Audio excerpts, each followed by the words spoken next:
Hey guys, what's up? It's me, Croft Studios here, and I'm here with a LEGO Star Wars set review. And I'm here with set 75105, the Millennium Falcon. It's 1,329 pieces, retails for $149.99 here in the USA, and it contains 7 minifigures. So let's take a look at our box. Here's the box included with the set. On the front right here you can see there's the Millennium Falcon and its hull. And then moving on to the back of the box right here, you can see it just shows you the rest of the set, and it shows you a lot of the playability features.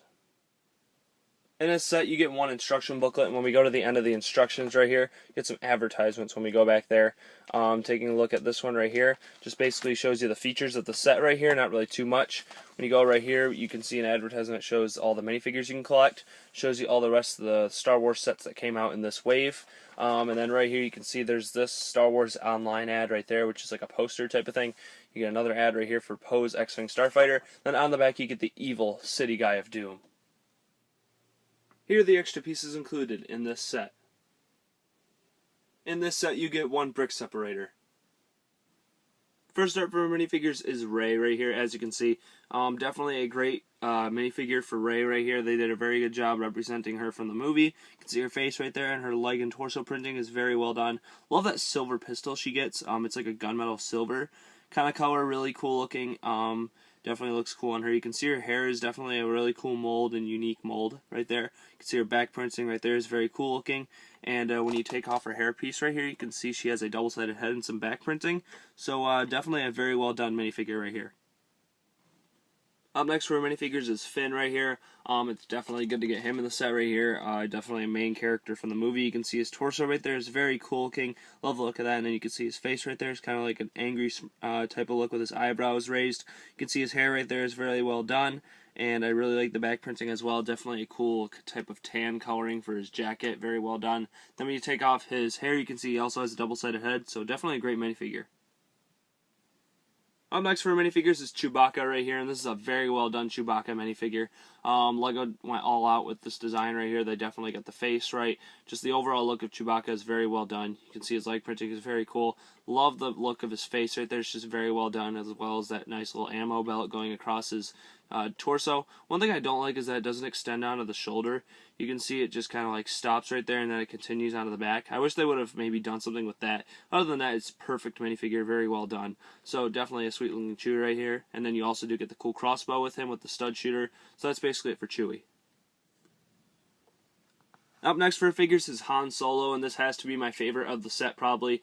He's exclusive to this set right here, and it's just a very well done Han Solo minifigure in his old version age. Right here you can see his torso and leg printing is very well done. Love that face print right there, that little smirking face or kind of weird look to it. I don't love how the mouth kind of like goes two ways, but it's not too bad of an expression right there. You can see his gray hair that he gets is just that simple hair piece except in a gray color. You can see his back printing right there, and then he also does have a kind of a smirking face right there. I don't love that expression either. I think the expressions are for Han Solo.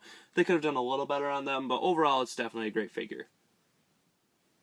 Up next for minifigures is BB-8 right here, and they did a very good job with this BB-8 mold right here. It's just a very well done mold. You can see all the nice detailing and printing they put on BB-8 right here. You can see the front of his face right there with a little dome piece. That's actually a new piece. Love the look of BB-8 right here. Definitely nice and proportional to the minifigures. You can see the nice printing they put on his dome all the way around him. Just looks very well done. So they definitely did a great job with this BB-8 little minifigure. So definitely a sweet figure. Up next for minifigures is Tasu Leech, and this is a great minifigure from Kanja Club right there. He's basically the leader of Kanja Club. Very well done minifigure right here. You can see the torso printing just looks kind of old-fashioned. I like the look of that. I also like his leg printing as well. Very simple minifigure, but definitely gets the job done. You can see his face right there is very cool looking. Gets that old-fashioned looking gun right there, even though they're not really old-fashioned in the movie. I'm not sure why they get those. And then you take this off and you can see his double-sided head right there is really angry, and he also has some very cool back printing. So definitely a very nice torso right here for this minifigure. The rest of him is pretty good as well. The last minifigure in the set is the Kanja Club gang member right here, and this is just kind of like a miscellaneous gang member from the Kanja Club. You can see his torso right there and leg printing is pretty cool looking right there. I like the look of that. You can see his face right there has the little mustache. When you go into the back, he also does have some nice back printing right there. Very well done for this Kanja Club member. They definitely made him very detailed. And when you take off his hat, you can see his face a little better. Just some more details of the eye patch and stuff that goes over there. And he doesn't have a double-sided head, but he's still a very cool figure. Definitely a nice figure. Alright guys, so here is the Millennium Falcon in its whole. Very large vehicle, as you can see. It has a lot of crazy details on it. We're just going to do a quick 360 right here. You can see there's actually a nice little radar dish right here from the movie. There's a lot of sticker details and stuff on here, like vents and ventilation on the top of it. You can see what the back of it looks like. There's actually a booster back there with a nice little piece back there to make the booster effect. Very well done there. These are all stickers, unfortunately, every single one of these. You can see there's a gun on the top. There's some detail up here as well. Just spinning it around, you can see all the details on the sides, and then here's where the cockpit is right here. There's some spaces in there, which is kind of annoying, just some big gaps right there. You can see the front right here, what it looks like. Very well looking vehicle. You can see what it looks. It just looks really cool. So we're gonna take a look at the bottom of it first.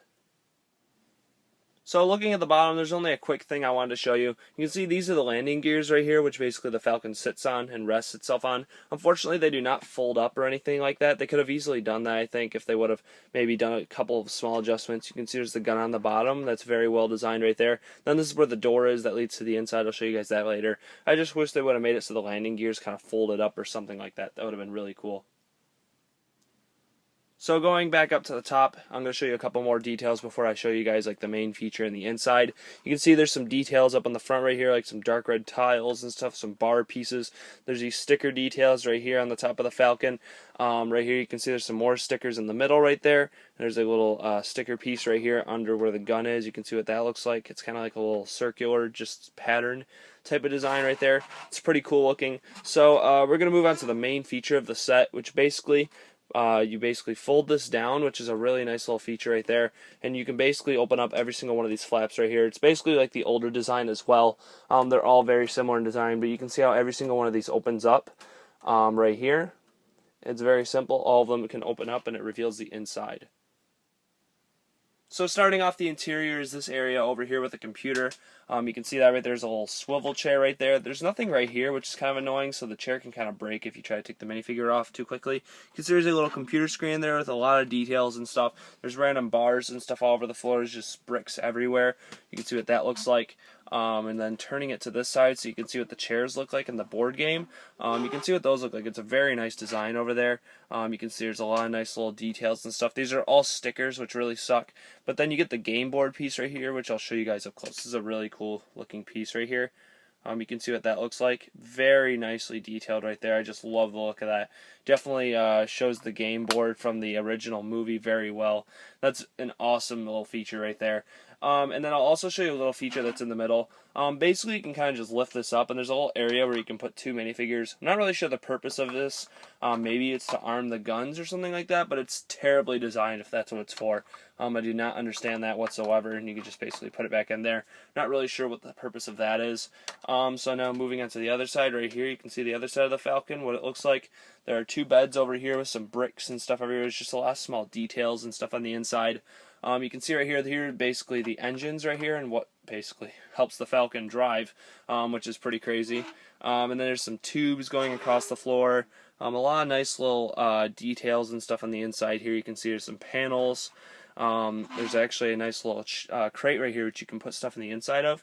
And then, like I said, there's that door that leads down, which I said I would show you. And basically you just kind of press down like that and it leads to the bottom. It's a very nicely designed feature right there. Definitely works very well. So your minifigures can basically walk out of the Falcon and then basically just push it back up and sticks on. So very nicely done. And then another small feature on this side is that basically you can lift this up. It's kind of hard to do, but it basically reveals a small little hidden area. If you want to, you can put a minifigure down there and he can hide. You can see what that looks like, and then basically just close it back up. Very nicely designed right there. A lot of nice little movie accuracies on the inside. The inside is a little bland in my opinion. They didn't really put a ton of crazy looking good things in here, besides the table and stuff like that. And there's also another spot I'm going to show you in just a second, which I have to complain about actually. So we're going to move on to that area right now. Now moving on to the area which I dislike very much. You can see this area right here is just basically a blocky wall. There's not actually a walkway into the cockpit of the Falcon. I know it would have been really hard to do, but at least they should have put like a sticker or some type of door representing that there's something there. Instead they just literally blocked it off with a bunch of 2x6s, which is really just like gross looking. Like it doesn't actually like continue the circular look. It's just kind of like block. It's really weird looking with the rest of the vehicle. You can see what it looks like. I just do not like that at all. I think that's a terrible design right there. They should have definitely refocused on that area right there. And you can see what it looks like on this side too. I do not like the look of that. It's just kind of blocky in there. There's nothing there. I don't get what that's for. Not sure why they did that. And then over here, this is pretty cool looking though. I like the sideways design on the side of the Falcon. And then basically the actual cockpit of the Falcon is very weak in my opinion. You can see what it looks like. There's not even a seat. You can fit 2 minifigures in there, which is cool, but I just do not like the inside of the cockpit. It's just, this is weird looking, all this jumbled up stuff right here. There's no details of at least sticker pieces of controls back here. They could have put something back there, but it literally looks like a pile of garbage. It's really bad in my opinion. There's a little sticker computer board right here with the panel, and that's all the detail you get for controls. That's really weak in my opinion. I'm not sure why they did that. You can see with the not the sticker, but the actual printed piece right here for the front of the Falcon, and then this piece too is printed. Very well done right there. I just do not like the cockpit whatsoever. It just looks terrible, honestly. They should have at least put some controls on the side or something. Just make it look a little better, but no, it's just a terrible design in my opinion. So we're going to take a look at the last feature of the set. So our last feature of the set is a small one right here. Basically, there are spring-loaded shooters basically right here, and you just put your finger in there and you can fire them. So that's a very nice feature. I definitely like that feature right there.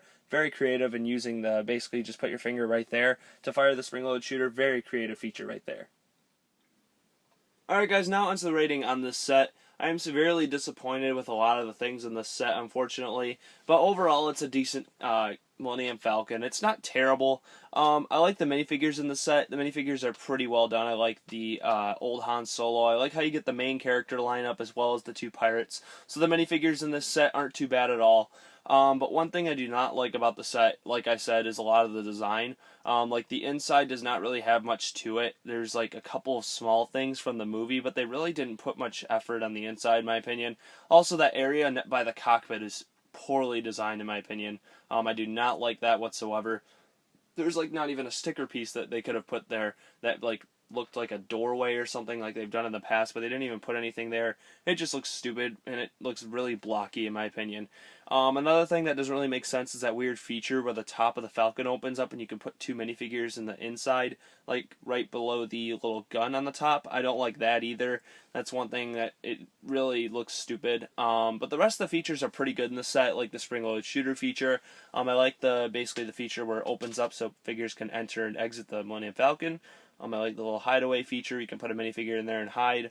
Overall, it's pretty good. A lot of stickers. Almost nothing is printed except for the little shield piece and a couple small things. In the set, I do not like that. Like, the amount of stickers in the set is very crazy.